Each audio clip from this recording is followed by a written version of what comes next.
Aswang, engkanto, multo, at mga kababalaghang nagdudulot ng takot na mahirap matanggal.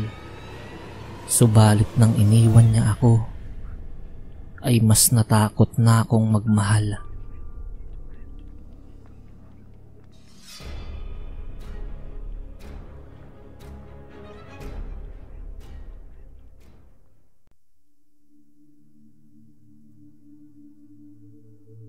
Sige na, gawin mo na ang gusto mong gawin sa akin.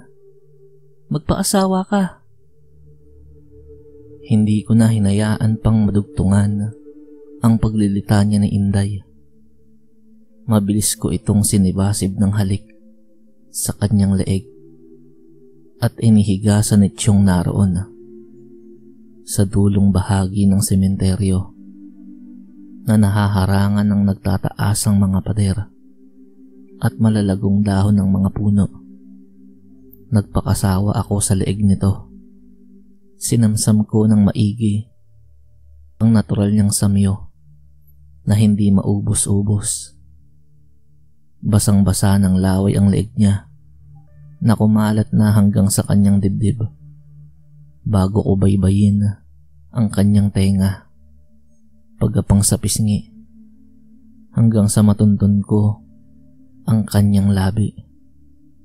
Sinabayan niya ang pagiging mapusok ko. Tinumbasan niya ng mariinding halik ang mga ginagawa ko sa kanya. Bagaman unti-unti naming tinatalupan ng saplot ang isa't isa, ay hindi namin alintana ang malamig na simoy ng hangin na humahaplos sa hubad naming katawan. Sapat na ang init na idinudulot namin sa isa't isa para panlabanan ng pangangatog, gawa ng matinding lamig. Nagpatuloy lang ang aming ginagawa. Naging saksi ang mga puntod na naroon sa bahagi ng sementeryong yon kung gaano katindi ang gabi-gabi naming pagniniig ni Inday. Nang matapos na ang eksenang yon, ay isinuot kong muli ang aking uniforme na panggwardya kasama ang sinturong nasusukbitan ng batuta, flashlight at baril. Nagpaalam na rin ako sa kanya. Mananatili siya sa loob ng sementeryong yun nang magdamag, habang ako naman ay mananatili sa bukana ng sementeryong yun para magbantay. Hindi ako aalis doon para siguraduhin walang makakapasok. Hihintayin ang pagdating ng nakatalagang suportorero na magtatrabaho sa umaga. Uli lang lubos na si Inday. Ayon sa kanya ay wala din daw siyang pinag-aralan. Namatay daw ang kanyang mga magulang noon pang 16 anyos pa lamang siya. Kaya nang tumuntong siya ng 18, ay naglakas loob na raw siyang lisanin ang probinsya niya sa Bicol para makipagsapalaran dito sa Manila. Subalit wala siyang makuhang trabaho rito. Ilang kainan na rin ang pinasukan niya bilang tindera. Subalit palagi raw siyang pinapalayas ng mga ito paglipas ng 1 linggo. Kinakain daw kasi niya ang mga tira-tirang karne na hindi nauubos ibenta. Hindi raw kasi pwede yun dahil maaari pa raw iyong ibenta kinabukasan. Hindi niya naman kasi alam yun. Sa probinsya kasing pinanggalingan niya ay pinapakain na lang ng libre sa mga tindera ang mga pagkaing hindi nauubos ibenta. Nakilala ko nga siya sa isang kainan. Pinagagalitan ng kanyang amo. Naawa ko rito kung kaya't pinagtanggol ko ito. Subalit buo talaga ang loob ng amo niya. Natanggalin siya sa trabaho ng araw na yon. Doon na nagsabi sa akin si Inday na wala nga raw siyang matutuluyan dahil wala naman daw siyang kamag-anak dito sa Maynila. Sinabi ko sa kanya na hindi siya maaaring tumuloy sa bahay dahil may asawa ko at paniguradong magagalit yun kapag nag-uwi ako ng kung sino-sinong tao, lalo na kung babae. Sa itsura pa naman ni Inday ay talagang matataga ako ng itak ng misis ko. Paano ba naman? Bagaman at hindi ito kaputian, ay napakakinis ng kutis nito. Balingkinita ng katawan. Bagaman at hindi kalakihan ng dibdib nito, ay napakaliit naman ng bewang at napakalapad ng balakang na tinernuhan pa ng maumbok na puwet. Napakaamo rin ng mukha nito.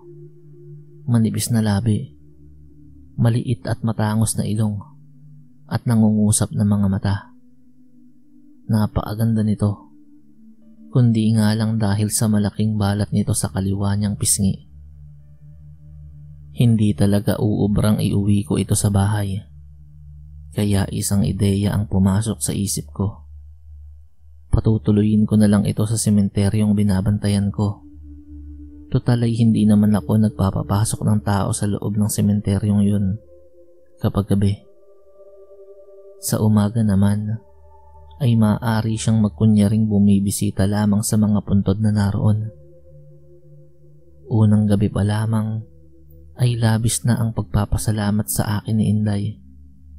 Dahil wala naman daw siyang maibabayad sa akin, ay inialok niya sa akin ng kanyang sarili.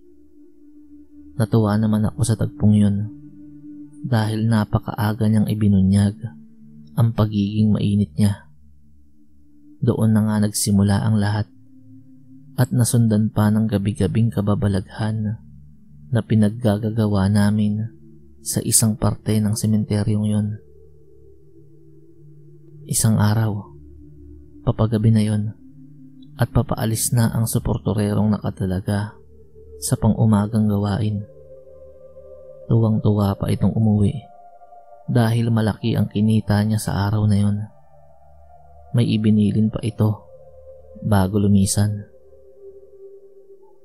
O pare, ikaw na bahala rito ah. Oo nga pala, sa dulong bahagi ng sementeryo ay may inilibing kanina. Mayaman yung pamilya nun.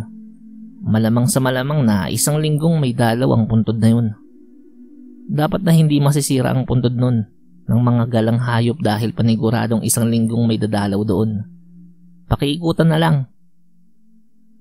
Bilin nito, sabay abot ng 100 piso para raw pang merienda. Medyo nabwisit ako dahil sa balitang yun. Sino ba namang mayamang pamilya ang maglilibing ng kaanak sa pangmahirap na sementeryong yun? Mayaman pero tinipid sa libing. Sa bagay, di naman magrereklamo yun. Patay na eh. Sa totoo niyan, ay hindi ako nagsasagawa ng pag-iikot sa kabuuan ng sementeryong yun. Hindi dahil sa natatakot ako. Bakit naman ako matatakot? Meron akong baril. Sila ang dapat matakot sa akin. Tsaka patay na ang mga naroon sa loob ng sementeryong yun. Di na kailangang bantayan sa oras-oras. Sapat nang ilaan ko ang oras ko para magpakaligaya sa katawan ni Inday at ilagi ang mga natitirang oras ko sa bukana ng sementeryo para siguraduhin wala ng taong makakapasok. 2:00 ng madaling araw. Hindi ko alam pero kinutuban ako ng masama. Naalala ko yung ibinilin sa akin ng suportorero. Labag man sa loob ko, ay tinungo ko ang lokasyon kung saan inilibing ang bangkay ng mayamang lalaki. May kumakaluskos.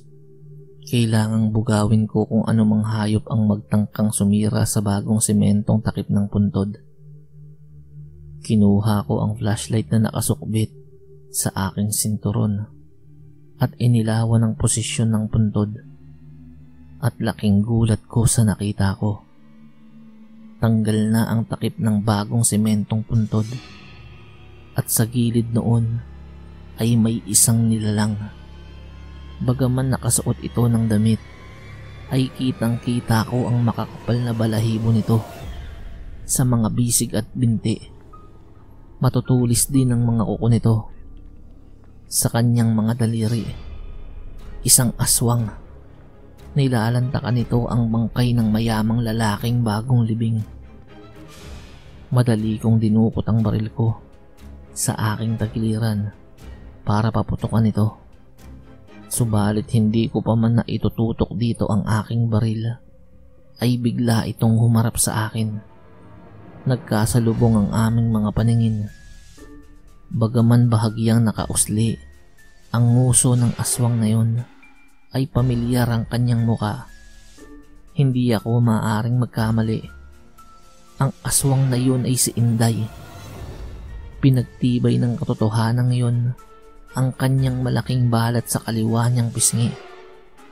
Nangungusap ang mga mata nito. Parang sinasabing hayaan at pagbigyan ko siya sa kung ano man ang ginagawa niya.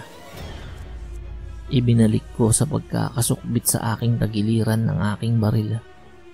Naupo ako sa isang bahagi ng sementeryong yun at pinanood siya sa ginagawa niya. Sabik na sabik niyang muling nilantakan ang bangkay ng mayamang lalaki. Nang makontento na siya sa ginagawa niya, ay ibinalik niya ang bangkay sa loob ng puntod. Bumalik din sa anyo ng pagiging tao ang anyo ni Inday. Tinulungan ko itong muling sarahan ang nabuksang takip ng puntod. Yumakap ito sa akin at nagpasalamat. Hindi niya raw ako makakalimutan. Sinabi ko sa kanya na mag-ayos na siya ng sarili. Malapit nang mag-umaga. Baka mas maagang pumasok ang suportorero dahil nga may mayamang bagong libing sa sementeryong yun. Agad naman itong tumalima. Bumalik ako sa bungad ng sementeryo. Hinintay ang pang-umagang suportorero na parang walang kahit anong nangyari. Sa sumunod na gabi ng aking trabaho ay pinuntahan ko ang dulong bahagi ng sementeryo para muling samahan si Inday sa paggawa namin ng isa pang kababalaghan. Subalit walang Inday akong nadatnan ng gabing yun. Ganoon din sa mga sumunod pang gabi. Marahil ay nilisan na ako nito. Mahihinto na ang gabi-gabing kababalaghan na nasasaksihan ng mga puntod sa loob ng sementeryong yun. Nakagagawan namin ni Inday.